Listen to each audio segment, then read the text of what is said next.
Hello दोस्तों, स्वागत है आपका आपके ही चैनल फार्मेसी नॉलेज में। अगर आपको ये वीडियो अच्छा लगे तो इसे लाइक करें और इस चैनल को सब्सक्राइब करें। आज हम पढ़ने जा रहे हैं लेप्रोसी के बारे में। लेप्रोसी, जिसे हम कुष्ठ रोग भी कहते हैं, ये एक ऐसी बीमारी है जिसके प्रति समाज का विचार सही नहीं है। लोग समझते हैं अगर इस बंदे ने कोई पाप किया है तभी जाके इसे कुष्ठ रोग हुआ है, लेकिन हमें समाज की मानसिकता बदलनी पड़ेगी। अब हम जानते हैं लेप्रोसी के कॉजेटिव ऑर्गेनिज्म के बारे में। इसके कॉजेटिव ऑर्गेनिज्म है माइकोबैक्टीरियम लेप्रेई, और इसको डिस्कवर्ड किया था हैंसेन ने, इसलिए इसे हैंसेन डिजीज भी कहते हैं। ये एक क्रोनिक इन्फेक्टियस डिजीज है। इसका मतलब अगर कोई व्यक्ति इन्फेक्टेड है और वो दूसरे व्यक्ति के संपर्क में आ रहा है तो उसे भी लेप्रोसी के चांसेस बढ़ सकते हैं। ये इफेक्ट करता है पेरिफेरल नर्व्स को, म्यूकस मेम्ब्रेन को, आई, ईयर, नोज को भी इफेक्ट कर सकता है। पेरिफेरल नर्व्स को इफेक्ट करने के बाद हैंड में, फिंगर में नोड्यूल अपीयर्ड होते हैं, और हमारे स्किन, फेशियल स्किन या नॉर्मल स्किन पे पैचेस और लेसन भी अपीयर्ड होने लगते हैं। कुछ आयुर्वेदिक दवा भी हैं एंटी लेप्रोटिक एजेंट के रूप में, जैसे चौल मोगरा ऑयल। पुराने जमाने में चौल मोगरा ऑयल को लेसन, स्किन लेसन के ऊपर किया जाता था, जिससे लेसन कम होते थे। अब हम जानते हैं इसके टाइप्स के बारे में। ये मेनली 2 टाइप्स के होते हैं, लेप्रोमेटस एंड नॉन लेप्रोमेटस।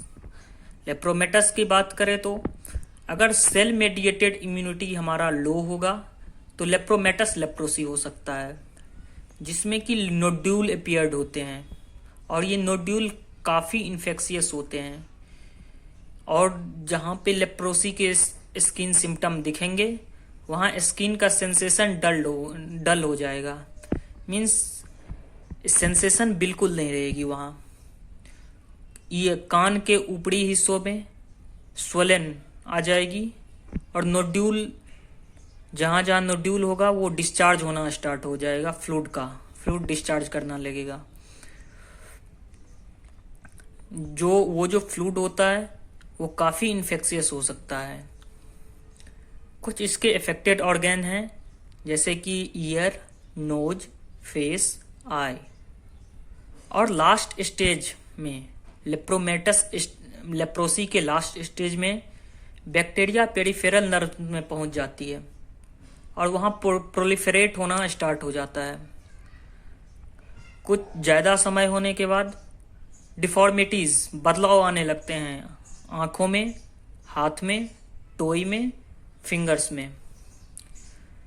टोई एंड फिंगर्स सिकुड़ने लगता है और नोड्यूल्स अपना इन्फेक्टियस फ्लूइड डिस्चार्ज करने लगता है। अब हम बात करते हैं नॉन लेप्रोमेटस लेप्रोसी की।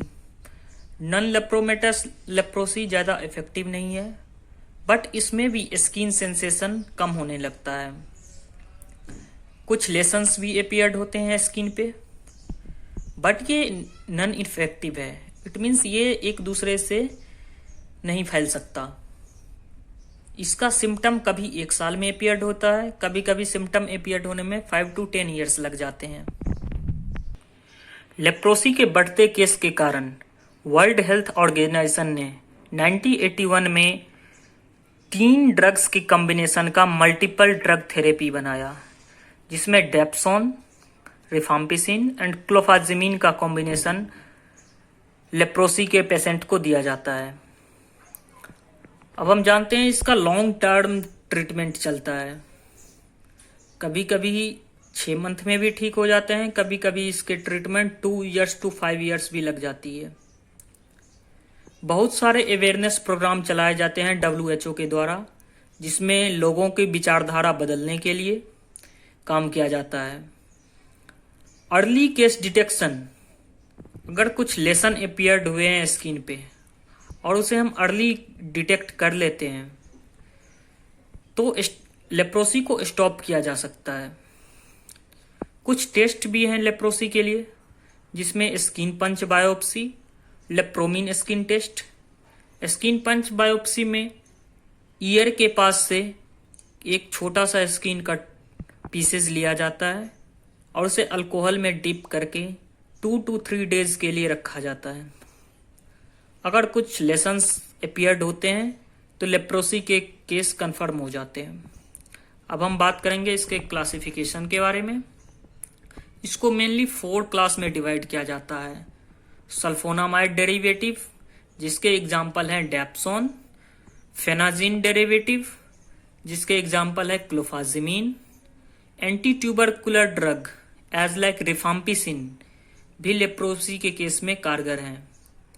और कुछ एंटीबायोटिक्स जैसे कि ऑफ्लॉक्सासिन, मीनोसाइक्लिन भी इसके ट्रीटमेंट में काम आते हैं। थैंक यू दोस्तों।